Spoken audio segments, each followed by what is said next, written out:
தமிழகம் எங்கும் Max Gold cash for your gold. Max Gold நீங்க தங்க மட்டும் இல்லைங்க, பிளாட்டினம், டைமண்ட், சில்வர், ரூபினி எதை வேணாலும் விற்கலாம். உங்களுக்கான பணம் ரொக்கமா கையிலயோ இல்லைன்னா பேங்க் அக்கௌண்ட்லயோ உடனடியாக செலுத்திடுவாங்க. மார்க்கெட் மதிப்பை விட ₹100 ஒரு கிராமுக்கு உங்களுக்கு கூடுதலா கிடைக்கும். தமிழ்நாடு முழுக்க டோர் ஸ்டெப் சர்வீஸை இவங்க ப்ரொவைட் பண்றாங்க. உங்களுக்கு கோல்ட விற்கணும்னு அதுக்கு ஒரே ஒரு பெஸ்ட் பிளேஸ் மேக்ஸ் கோல்டு தான். கால் 04445454545. வணக்கம். Big topic with Karthik Mayakumar. Geopolitics டென்ஷனால தான் இங்கே ஃபுல்லாக எல்பிஜி சிலிண்டருக்கு தட்டுப்பாடு ஏற்பட்டிருக்கு. இதுக்காக டெலிவரி பண்ண வர்றவங்ககிட்ட எதுக்கு மூஞ்சி காமிச்சிட்டு இருக்காங்க நம்ம மக்கள் சுத்தமாக புரியலைங்க. இதை பற்றியும் இந்த கான்ஃப்ளிக்டோட அடுத்த கட்ட நகர்வுகளை பற்றி தான் முழுக்க பார்க்க போகிற நிகழ்ச்சிக்குள்ள போகலாம்.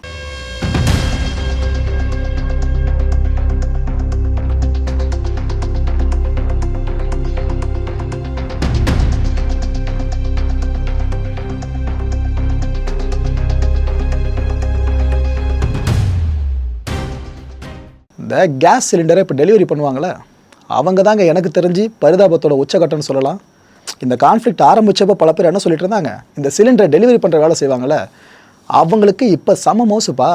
முன்னாடிலாம் அமெரிக்க மாப்பிள்ளையை சொன்னால் உடனே பொண்ணு கொடுப்பாங்க, அங்கே மாப்பிள்ளை இங்கே மாப்பிள்ளையை சொன்னால் உடனே பொண்ணு கொடுப்பாங்க. இப்போ இருக்க டிமாண்டுக்கு சிலிண்டர் டெலிவரி பாய்னு சொல்லிட்டு உடனே பொண்ணை கட்டி கொடுத்துருவாங்க. அந்தளவுக்கு டிமாண்ட் அவங்களுக்கு ஏறி இருக்குன்னு பல பேரை புகழ்ந்தாங்க.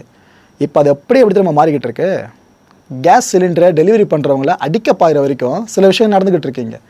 வெக்கப்பட வேண்டிய விஷயம் இதெல்லாம் நம்ம என்ன நடந்துக்கிட்டு இருக்கு உலகம் முழுக்க. இதுக்கு இவங்க என்ன பண்ணுவாங்க பாவம், அவங்கள பிடிச்சி நோன்றதெல்லாம் ஏற்றுக்கவே முடியாத விஷயம். அதுவும் தமிழ்நாட்டில் வரைக்கும் இந்த விஷயம் நடந்துக்கிட்டு இருக்கு. அந்த கேஸ் சிலிண்டர் போடுறவங்க எங்கன்னா இருப்பாங்கன்னு தேடி பிடிச்சி அவங்கள அசிங்கமாக திட்டுறது, அவங்க சட்டையை பிடிக்கிறது, அவங்ககிட்ட சண்டைக்கு போகிறது எவ்வளோ பைத்தியக்காரத்தனமாக இருக்குது தெரியுமா. அரசியல்வாதிங்க வேணா எலெக்ஷன் நேரம் மக்களை திட்டாமல் இருப்பாங்க, ஊடகங்களை அதிகம் பண்ணாக்கா எங்களுக்கு பேர் அது கிடையாது. கொஞ்சமாக தெரிஞ்சு தொலைங்கய்யா. 6 அறிவு இருக்குல்ல எல்லாருக்கும். இல்லை அவ்வளோ அரசியல் அது இதுன்னு பேசுகிறீங்களே, வீட்டில் எவ்வளோ விஷயங்களை பார்க்குறீங்க, உங்களுக்கு டென்ஷன் இருக்கும், நான் இல்லைன்னு சொல்லலை. அதுக்காக பாவம் அவங்களுக்கு குடும்பம் இருக்குல்ல, இவங்ககிட்ட போய் மூஞ்ச காமிச்சு என்ன பிரயோஜனம். எங்கேயோ நடக்கிற இஷ்யூக்காக அவங்கள நீங்கள் போயிட்டு வம்பு இழுக்கிறீங்க, அடிக்க போகிறீங்க, திட்டுறீங்கன்னா கொடுமை. இவங்களோட பசங்களோ பொண்டாட்டியோ பக்கத்துலேருந்து இதை பார்க்குறாங்கன்னா அவங்க மனசு எப்படி இருக்கும் இதை யோசிச்சு பாருங்கய்யா.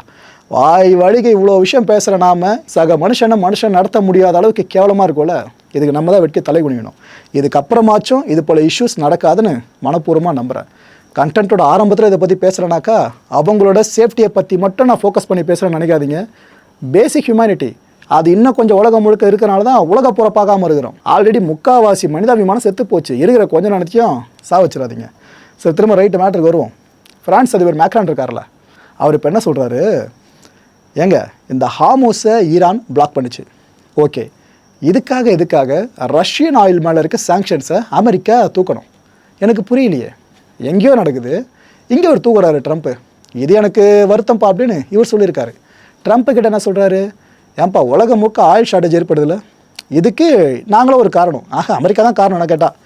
ஸோ நாங்கள் தான் இந்த பிரச்சனையை ஆரம்பித்தோம், அதனால் நாங்கள் முடிஞ்ச அளவுக்கு பண்ணுறோம்ப்பா, அதனால் எங்ககிட்ட இருக்க ஆயில் ஸ்டாக் பையில் நாங்கள் சர்வதேச மார்க்கெட்டில் கொடுத்துருவோம். இதனால் மட்டும் சரி பண்ண முடியாத பிரச்சனையை ரஷ்யாவும் இப்போ இறங்கினாங்கன்னா களத்தில் ஆயிலை கொடுத்தாங்கன்னா நிறைய நாடுகள் அதே வேலையில் கூட பழைய வேலையில் கூட வாங்கிப்பாங்களே, அதுக்காக தான் நாங்கள் அந்த சாங்ஷன்ஸை தூக்கலான்னு சொல்கிறோன்னு அவர் சொல்கிறாரு ட்ரம்ப்பு. ஆனால் மேக்ரான் சொல்கிற இது கடுப்போட வெளிப்பாடாக தான் இங்கே தெளிவாக தெரியுது. ஏன்னா அவரே என்ன சொல்கிறாரு, ஏங்க நமக்கு ஈரான் இஷ்யூவை விட யுக்ரைன் இஷ்யூ தான் பெருசு, நாம் எல்லாம் அதுக்காக தான் ஒன்று சேர்ந்தோம். ஆனால் இப்போ நீங்கள் என்ன பண்ணுறீங்க, யுக்ரைன் இஷ்யூ அப்படியே ஓரமாக தள்ளிட்டு ஈரான் விஷயத்தில் இவ்வளோ ஃபோக்கஸ் பண்ணிட்டு இருக்கீங்க. நம்மளோட ஃபோக்கஸை ஷிஃப்ட் ஆகுது, உங்களுக்கு தெரியுதா, இதெல்லாம் பண்ணக்கூடாது அப்படின்ட்டு மேக்ரான் கிளாஸ் எடுக்க ஆரம்பிச்சிட்டாரு. ஏற்கனவே அமெரிக்கா மேலே மேக்ரானுக்கு சம கடுப்பு இருக்குது, அது நம்மளுக்கே நல்லா தெரியும். ஒரு முறை ட்ரம்ப்பை பார்க்க போனப்போ அவரை நடு ரோட்டில் நிற்க வச்சுட்டு, யாரை மேக்ரான் அமெரிக்காவில் நிற்க வச்சாங்க, அதிபர்னு கூட பார்க்கலையே, வெயிட் பண்ண வச்சுட்டாங்க, எங்கள் பிரசிடென்ட் வராருங்க நீங்கள் வெயிட் பண்ணுங்க அப்படின்ட்டு.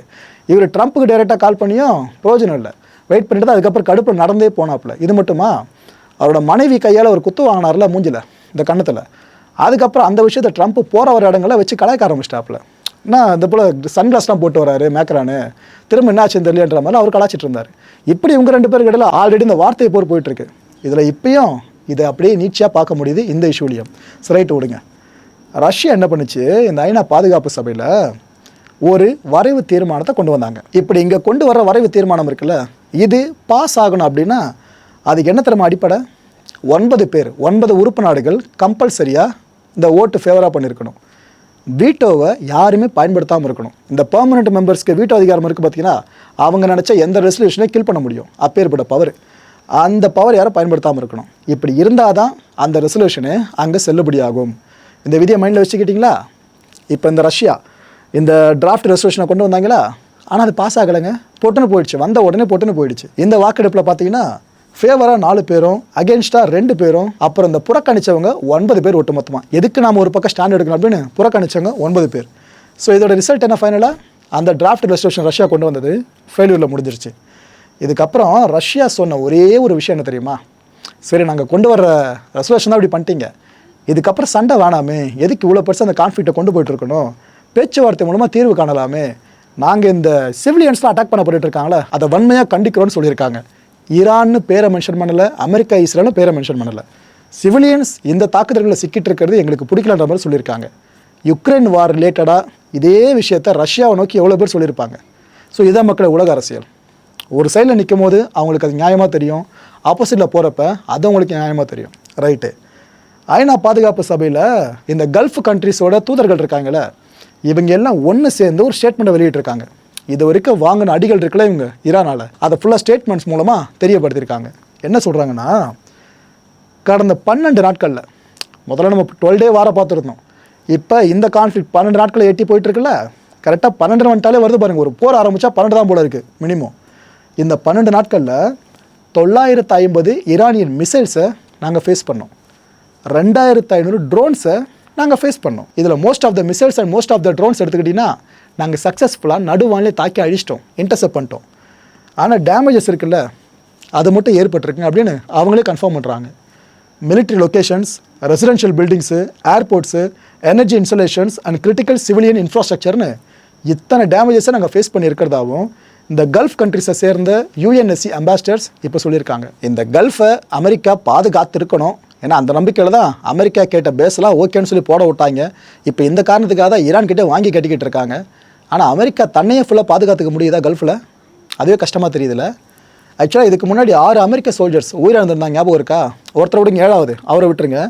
ஒரு 6 பேர் ஒரே இடத்துல உயிரிழந்திருக்காங்க. அது குவைத் பேஸு. அந்த இன்ஃபர்மேஷன் இப்போ தான் வெளியே வந்திருக்கு. இங்கேயும் ஈரான் ஃபுல்லாக அடித்தாங்க பார்த்தீங்களா, அமெரிக்காவோட பேஸஸை டார்கெட் பண்ணி அடிக்கும் போது. அப்போ குவைத் பேஸ்லேயும் அடி பெருசாக விழுந்துருந்துச்சு. அங்கே தான் 6 பேர் அமெரிக்க ராணுவம் இழந்திருக்கு. இதில் சில பேர் காயம்பட்டிருக்க விஷயமும் கன்ஃபார்ம் பண்ணப்பட்டிருக்கு. சேம் இதே பேஸில் 30க்கும் மேற்பட்ட மிலிட்ரி மெம்பர்ஸ்க்கு இன்னும் சிகிச்சை கொடுக்கப்பட்டு இருக்காங்க ஹாஸ்பிட்டலில். இந்த தகவலை வெளியே வந்திருக்கு. அவங்க சஃபர் ஆகிறது எந்தெந்த வழிகள்னு பார்த்தீங்கன்னா, பிரெயின் இன்ஜுரிஸ் சில பேருக்கு, இன்னும் சிலருக்கு இந்த ஷாப்னர் ட்ராமான்னு சொல்லுவாங்கள்ல, அது உளவியல் ரீதியாக ஒரு மாதிரி பதட்டங்களை ஏற்படுறது. அப்புறம் இந்த தீக்காயங்கள், இதில் தான் அதிகப்படியாக பல பேரும் அவஸ்தைப்படுறாங்களா. இதில் இந்த அமெரிக்க ராணுவமும் ஒரு விஷயத்தை கன்ஃபார்ம் பண்ணியிருந்துச்சு. இதுக்கு முன்னாடி நம்ம முந்தைய வீடியோவில் பேசியிருந்தோம். அதாவது 140 அமெரிக்க சர்வீஸ் மெம்பர்ஸ் இது வரைக்கும் காயம்பட்டிருக்கிறதாகவும், அதில் மெஜாரிட்டி மிலிட்ரி பர்சனல் பார்த்தீங்கன்னா டிஸ்சார்ஜ் ஆகி டியூட்டிக்கே திரும்பிட்டாங்கன்னு சொல்லியிருந்தாங்க. ஆனால் குவைத் பேஸ்டில் தான் அடி ஹெவியாக விழுந்திருக்குன்றது இப்போ தெரியுது. இந்த திரையில் நீங்கள் பார்த்துக்கிட்டு இருக்கிறது சேட்டலைட் இமேஜிங்க. அதாவது ஈரான் எந்த அளவுக்கு அமெரிக்க பேஸை அடிச்சிருக்குன்னு தெளிவாக நம்ம சொல்லிட்டோம் முன்னாடி. இது ஈரான் வாங்கின அடி, அதையும் உங்களுக்கு காண்பிச்சிடுறேன். இது எங்கே பதிவு பண்ணப்பட்டதுன்னா, இந்த ஈரானோட இஸ்ஃபஹான் மிலிட்ரி பேஸ் இருக்குல்ல, அங்கே பதிவு பண்ணப்பட்ட செயற்கைக்கோள் படக்காட்சி. இதை தெளிவாக பாருங்கள். ஒரு மாதிரி பிளாக்டாக இருக்குல்ல, அந்த இடங்கள் எல்லாமே ஈரான் ஹெவியாக அடி வாங்கியிருக்க இடங்கள். ஸோ எந்த அளவுக்கு அமெரிக்க இஸ்ரேலிய கூட்டுப்பட இங்கே ருத்ரதாண்டவம் ஆடி இருக்குன்னு இதை பார்க்கும்போதே தெளிவாக தெரியும். இது ஆக்சுவலாக ஒட்டுமொத்தமாக கொலாப்ஸ் பண்ணாமல் எதுக்காக ப்ரிசைஸாக அடிச்சிருக்காங்க கேட்டிங்கன்னா, அதுதான் அவங்களோட ஐடியாவே. ஈரான் நம்மள திருப்பி அடிச்சிடக்கூடாது, இதுக்கு அவங்களோட பலத்தை உடைக்கணும்ல, அதுக்காக இந்த மாதிரி இடங்கள் அடிப்போன்னு ப்ரிசைஸாக அவங்க பிளான் பண்ணி தான் இங்கே அடிச்சிருக்காங்க. அடுத்து இந்த அவலக்குரல் ஈரானில் மட்டும் இல்லை, லெபனான் வரைக்கும் எதிரொலிக்க ஆரம்பிச்சிடுச்சு. உலகம் முழுக்க எல்லாம் சிரிக்கிறோன்னு சொன்னால் சந்தோஷப்படலாம், எல்லாம் அழ வச்சுட்டு நம்ம சந்தோஷப்பட முடியும். இந்த ஐடிஎஃப் லெபனானில் இது வரைக்கும் அடி பத்தாதுன்னு புதுசாக ஒரு ஆப்ரேஷனை இனிஷியேட் பண்ணுறாங்களாம். அடுத்தடுத்த ஆப்ரேஷன்ஸை லான்ச் பண்ணி லெபனானில் பல பேர் உயிருக்கு ஆபத்தை ஏற்படுத்திட்டு இருக்க மாதிரி இருக்குது. இவங்க என்ன நடந்துட்டுருக்குன்னா, இந்த இஸ்ரேல் சமீபத்தில் நடத்தின ஒரு தாக்குதலில் லெபனானை சேர்ந்த ஒரு ப்ரீஸ்ட் கொல்லப்பட்டிருக்காருங்க. அவரோட உறவினர்கள்லாம் சேர்ந்து தான் இப்படி அழுதுகிட்டு இருக்காங்க லெபனானில். இன்னொரு பக்கம் இஸ்ரேலில் எதுவுமே நடக்கலை, அவங்க சேஃப் அப்படின்னு நினச்சிங்கன்னா தப்புங்க. எப்படி லெபனானில் இருக்க மக்கள் கதறிட்டு இருக்காங்களோ இதே போல் தான் இஸ்ரேல் இருக்க மக்களும் அழுது கதறிக்கிட்டு இருக்காங்க. இந்த காட்சி இஸ்ரேலில் பதிவு பண்ணப்பட்ட காட்சி தான்.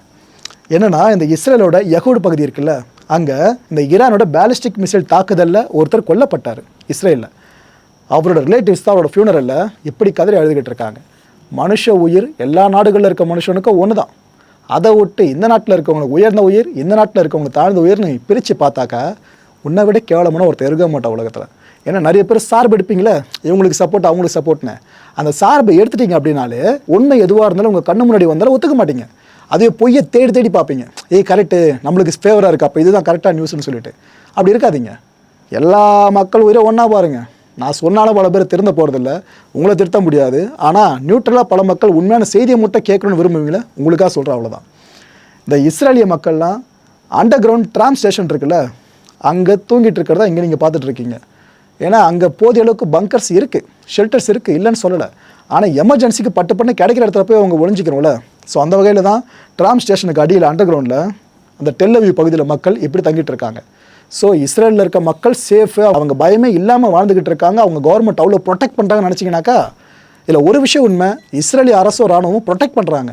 ஆனால் மக்களோட பயம் இன்னும் தீரலைங்க. பிகாஸ் ஈரான் தன்னோட ஒட்டுமொத்தமான கோபத்தை இஸ்ரேல் மேலே இந்த செகண்ட் வரைக்கும் காமிச்சிக்கிட்டு இருக்கு. அங்கே கான்ஃப்ளிக்ட் நிற்கலை, இன்னும் பெருசாக தான் போயிட்டுருக்கு. ஈரான் கிட்ட இஸ்ரேல் கடுமையாக அடியை வாங்கிட்டு தான் இருக்குது. இந்த ஈரானோட ஒட்டுமொத்த கோபம் இஸ்ரேல் மேலே திரும்பி இருக்குது பார்த்தீங்களா.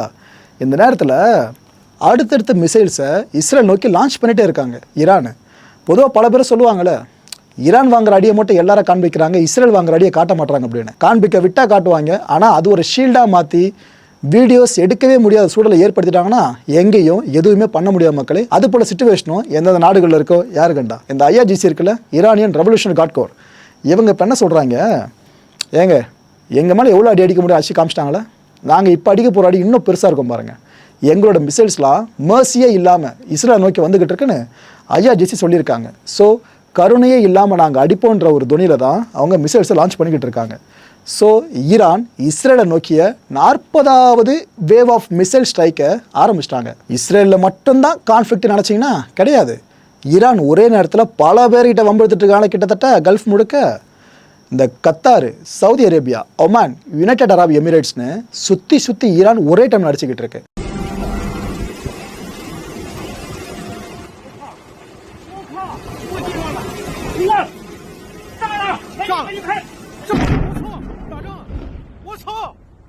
我操！赶紧走，打起来了！我操！战斗机直接打了！我操！直接战斗机！我靠！战斗机从头上飞过去，直接炸了！我操！我操！ये ड्रोन जा रहा है, आप लोग देखिए। ये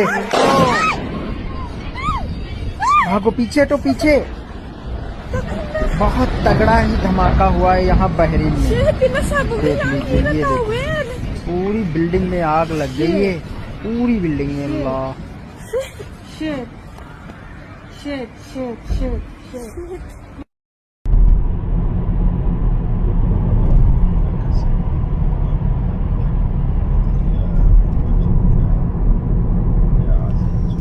மிடில் ஈஸ்ட்டில் டூரிசத்தை டெவலப் பண்ண அவங்க எவ்வளோ கஷ்டப்பட்டுருக்காங்கன்னு நம்ம கண்ணு முன்னாடி பார்த்துருக்கோம். ஆனால் இதுக்கப்புறம் அவங்க மீண்டு வரத்து எவ்வளோ நாள் ஆக போகுது தெரிலங்க. இதுக்கப்புறம் மிடில் ஈஸ்ட் முழுக்க இந்த ஹோட்டல்ஸில் ஸ்டே பண்ணால் ரொம்ப லோவஸ்ட்டு காஸ்ட்டு. இங்கே நீங்கள் ஃப்ளைட் எடுத்துகிட்டு வரீங்கனாக்கா இங்கே லோவஸ்ட்டு டிக்கெட் ப்ரைஸு, இங்கே அந்த ஆஃபர் இந்த ஆஃபர்னு இதுக்கப்புறம் நிறைய பண்ணுவாங்கன்னு நினைக்கிறேன்.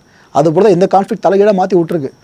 இந்த WTTC இருக்காங்களே, world trade and tourism council, இவங்களோட ரிப்போர்ட் படி பார்த்தீங்கன்னா மிடில் ஈஸ்ட் டூரிசம் இருக்குல்ல, இது கிட்டத்தட்ட 5536 கோடி ரூபாய் இழந்துக்கிட்டு இருக்கான்.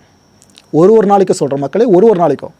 அப்போ ஒரு நாள்னா 5536 கோடி, அடுத்த நாள்னா டபுள், அடுத்த நாள்னா ட்ரிபிள், இப்படி அவங்க லாஸ் பண்ணிகிட்டு இருக்காங்க.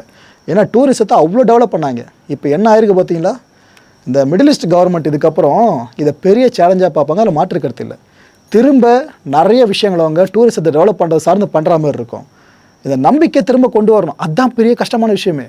இப்போ இந்த அளவுக்கு மிடில் ஈஸ்ட் அடி வாங்கிட்டு இருக்குன்ற விஷயத்த ஃபோட்டோ, வீடியோ, அப்புறம் எங்களை மாரி ஆட்கள் மூலமாக செய்தியெல்லாம் உலக மக்கள் ஃபுல்லாக தெரிஞ்சுக்கிறீங்க அப்படின்னா மிடில் ஈஸ்ட்டுக்கு போக ஒரு பயம் வரல ஆட்டோமேட்டிக்காக.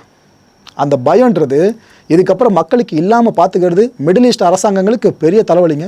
அந்த பயத்தை போகிறதுக்கு ஒரு சில நாட்கள் ஆகாது, சில மாதங்களோ சில வருஷங்களோ கூட ஆகலாம். ஆனால் பயத்தை போக்கினா மட்டும்தான் மிடில் ஈஸ்ட் டூரிசம் அப்படின்றது பழைய மாதிரி தலை தோங்க முடியும், இல்லைனா ரொம்ப ரொம்ப கஷ்டமாயிடும். ஆனால் ஒரு விஷயங்க, பல பேர் சொல்லுவாங்களே, இந்தியாவை விட நான் இங்கே போய் செட்டில் ஆகிறது தான் நல்ல விஷயம் நினைக்கிறேன், நான் சேஃபாக இருக்குன்னு நினைக்கிறேன், அதனால் அங்கே போய் நான் செட்டில் ஆக போகிறேன், இங்கே போய் செட்டில் ஆக போகிறேன்னு உலகத்தில் பல நாடுகளை கை காட்டுவாங்க. ஆனால் என்ன புண்ணியம் பண்ணுமோ தெரியல, இந்தியா எந்த பிரச்சனைகளுக்கு மத்தியிலையும் சேஃபாக தான் இருக்குது, இன்னும் அமைதியாக தான் இருந்துக்கிட்டு இருக்கோம். எனக்கு தெரிஞ்சு இந்த நினப்பில் போயிருப்பாங்களே வெளியில் பல பேர், அதுதான் சேஃப் அப்படின்ட்டு. அவங்கள திரும்ப இந்தியாவுக்குள்ளே வந்தாலும் ஆச்சரியப்படுறதுக்கு இல்லை. நல்ல விஷயம்தான். இந்தியாவுக்குள்ள எல்லாரும் திரும்புறது நல்ல விஷயம்தான். இங்கே நிறைய பேரோட வாழ்க்கை அவங்க மாற்றுறாங்க, பல பேருக்கு வேலை கொடுக்குறாங்க, அந்தளவுக்கு இங்கே நிறைய விஷயங்கள் பண்ணுறாங்கன்னா அது ஆக்கப்பூர்வமாக தான் அமையும். மக்களை இந்த கான்டென்ட்டை பொறுத்த வரைக்கும் நாமெல்லாம் சிந்திக்க வேண்டியது ஒரே ஒரு விஷயம்தான். இதே கதி தொடர்ந்துச்சுன்னு வைங்க, இந்த கான்ஃப்ளிக்ட் நிற்காமல் இன்னும் பெருசாக போயிட்டு இருந்துச்சுன்னு வைங்க, மனித குலம் திரும்ப முதல்ல இருந்து ஸ்டார்ட் பண்ண வேண்டியது தான்.